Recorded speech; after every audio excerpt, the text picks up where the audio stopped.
আগের দিন বিয়ে বাড়ি খেয়ে এসে সবারই পরের দিন একটু না একটু শরীরটা খারাপ হয়ে গেল। হ্যালো বন্ধুরা, গুড মর্নিং। কেমন আছো তোমরা সবাই? আশা করছি তোমরা সবাই যে যেখানে আছো ভালো আছো, সুস্থ আছো। আর তোমাদের সকলের ভালোবাসাতে আমরাও ভালো আছি। তো আমার আরও একটি নতুন ভিডিওতে তোমাদের সকলকে অনেক স্বাগত জানাই। তো আজকে হচ্ছে বৃহস্পতিবার, আর এই যে ঘুম থেকে উঠেছি, কাজকর্ম সেরে চান টান করে তারপর কয়েকটা জামা কাপড় ছিল সেগুলো ধুয়ে চলে আসলাম ছাদে।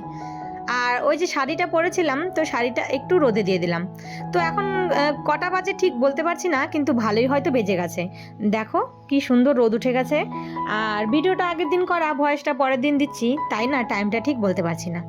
তো যাই হোক, এইদিকে এই যে জামা কাপড়গুলো মেলে তারপর ওইদিকে চলে যাব হচ্ছে তোমার পুজো দিতে। আর আজকে দেখো কি সুন্দর রোদ উঠেছে। তো এখন ভালোই, কিন্তু রোদ কিন্তু প্রতিদিনই সুন্দর উঠছে। তো এইদিকে আমাকে পুজো দিতে হবে, তার জন্য এই যে কয়েকটা দুব্বো আমি তুলে নিয়ে যাচ্ছি। আর গাছে দেখি কয়েকটা ফুল আছে, তো সেগুলোও তুলে নিয়ে যাব।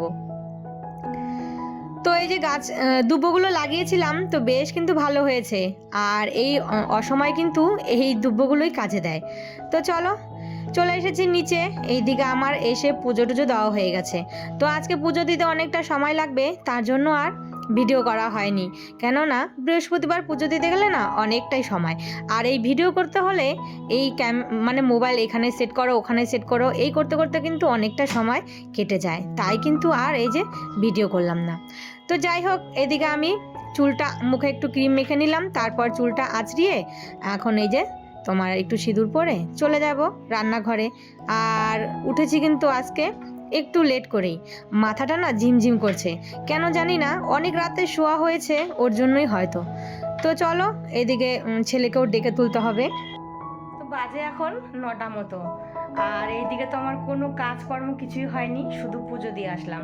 চান হয়ে গেছে, চান পূজা, আর হচ্ছে তোমার জামা কাপড় ওগুলো কাছাকাছি করে ধুয়ে দিয়েছি। তো ওইদিকে শাড়িটাও রোদে দিয়ে আসলাম। শাড়িটা তো ধোয়া যাবে না, ওটা তোমার বাড়িতে কাচা যাবে না। তো ওটা রোদে দিয়ে আসলাম, একটু রোদ খাইয়ে তারপর তুলে রাখবো। আর এদিকে দেখো রান্না বান্না কোনো কাজ কিচ্ছু হয়নি। তো কালকে রাতে বাড়িতে এসে ঘুমোতে ঘুমোতে রাত একদম পাক্কা 2টোর উপরে বেজে গেছে। তারপর সকালে আর কিছুতেই ঘুম ভাঙতে ছিল না। আমি হাজব্যান্ডের ডিউটি আছে, তো হাজব্যান্ড উঠে গেছে, তবুও আমি উঠি না, আমার ভালোই লাগছিল না। ঘুম না হলে না সত্যি একদম শরীরটা ভালোই লাগে না। তো ওই দেখো ছেলে এখনও ঘুমিয়ে আছে, ওকে ডাকলে এখন উঠবেই না, স্কুলে যাবে কি করবে। তো চলো ওইদিকে আমি রান্না করি। আর এদিকে ঘরটা তো আমার দেখো ছড়িয়ে ছিটিয়ে আছে সব জামা কাপড়, এগুলো থাক, এগুলো পরে গোছাবো। ও আগে ঘুম থেকে উঠুক, আমি আগে রান্নাঘরে যাই। আগে রান্নাঘরে গিয়ে রান্নাটা বসাই। তো একটু চা করে নিই, চাটা করে রান্নাটা বসিয়ে দিই, কেননা ছেলেকে আবার স্কুলে পাঠাতে হবে। তো চলো বন্ধুরা, দেখতে থাকো ব্লগটা, আশা করি তোমাদের সকলের ভালো লাগবে। তাও আগে চা করি।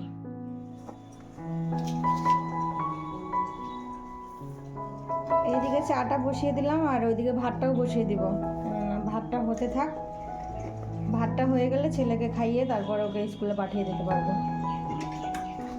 ততক্ষণে চাটা হোক, আমি আগে চাটা খেয়ে নিই। তো এদিকে বসিয়ে দিলাম ভাত, আর এখানে বসালাম হচ্ছে একটু মুসুরির ডাল, সাথে একটু আলু সেদ্ধ দিলাম।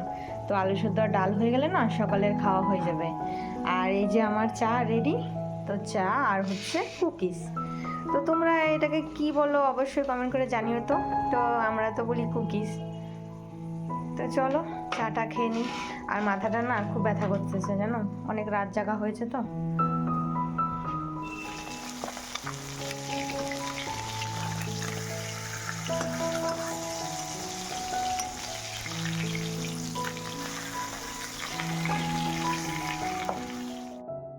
তো একবারে রান্না বসিয়ে দিয়েছি।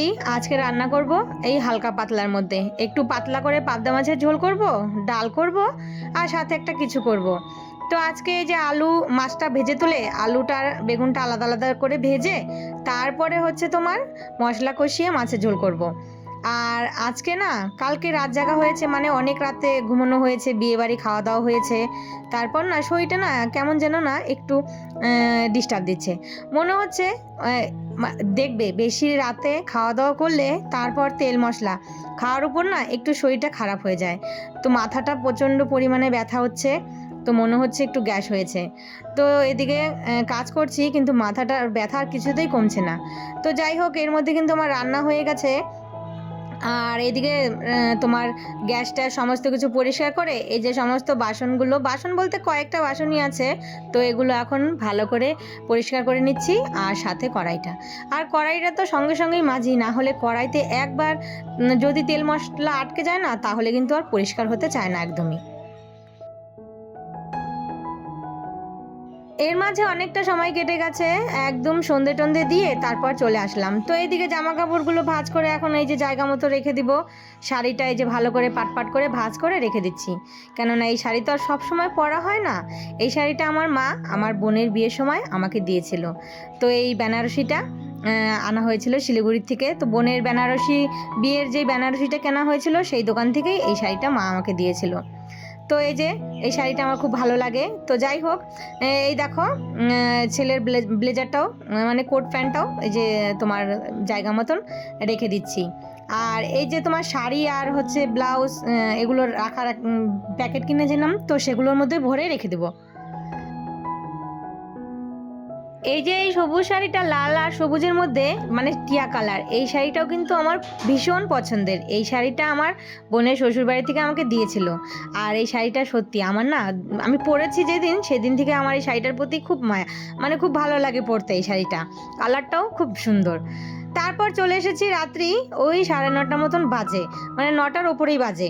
তো যাই হোক, সবাই মিলে বসে পড়েছি খাওয়া দাওয়া করতে।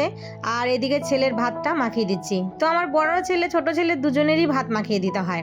বড় ছেলে বড় হয়েছে, তবুও ভাত খেতে বসলেই বলবে মা ভাতটা মাখিয়ে দাও না, বাচ্চাদের মতো জানো তো। আর যা মা বাবার কাছে বাচ্চারা সবসময় যতই বড় হোক ছোটই থাকে। মাঝে মাঝে খেতে চায় না, তখন ওকে জোর করে কিন্তু আমি খাইয়েও দিই।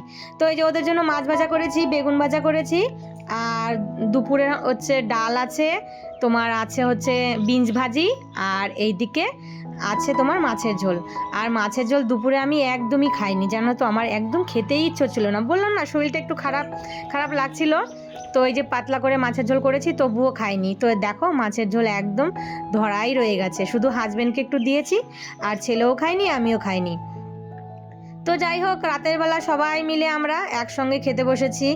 আর রাতের খাওয়াটা না আমাদের সবাই একসঙ্গেই খাওয়া হয়। সারাদিন ছেলেরা স্কুলে থাকে, আমি একা বাড়িতে থাকি, হাজব্যান্ড ডিউটিতে থাকে। কে মানে খাওয়া দাওয়ার কার কোনো সময় নেই। তো দুপুরের খাওয়া সকালের খাওয়া ওই একা একাই খেতে হয়, রাতের খাওয়াটা সবাই মিলে একসঙ্গেই খাই। যাই হোক, খাওয়া দাওয়া সেরে বাসন টাসন সব মেজে রান্নাঘরটার গুছিয়ে নিয়েছি। তারপরে যে শুতে যাবার আগে কয়েকটা কিশমিশ আর একটু তেঁতুল ভিজিয়ে রেখে দিচ্ছি। তো এইদিকে আমার বাসন টাসন কিন্তু মাজা হয়ে গেছে, গ্যাস ট্যাস পরিষ্কার হয়ে গেছে। গ্যাসটা তো নোংরা না, শুধু ভাতই করেছি আর বেগুন ভাজা আর মাছ ভাজা, তবুও দেখবে তেল টেল ছিটে একটু নোংরা হয়, তো সেগুলোও কিন্তু সুন্দর করে মুছে একবারে পরিষ্কার করে নিচ্ছি। আর এই যে শুতে যাওয়ার আগে যেই কাজটা আমার, এই যে এটা পরে যদি ভুলে যাই, তার আগে যেগুলো ভিজে রেখে দিলাম। আর এইদিকে দেখো সমস্ত বাসন টাসন মেজে একদম গুছিয়ে নিয়েছি। তো চলো বন্ধুরা, আজকের ভিডিওটা তাহলে এখানেই শেষ করি। সবাই ভালো থেকো, সুস্থ থেকো। আর আমার আজকের ভিডিওটা তোমাদের কেমন লাগলো অবশ্যই কমেন্ট করে কিন্তু জানিও। তো আবারও দেখা হবে তোমাদের সাথে নতুন কোনো আরেক ভিডিওর সাথে, ততক্ষণের জন্য এখানেই গুড নাইট।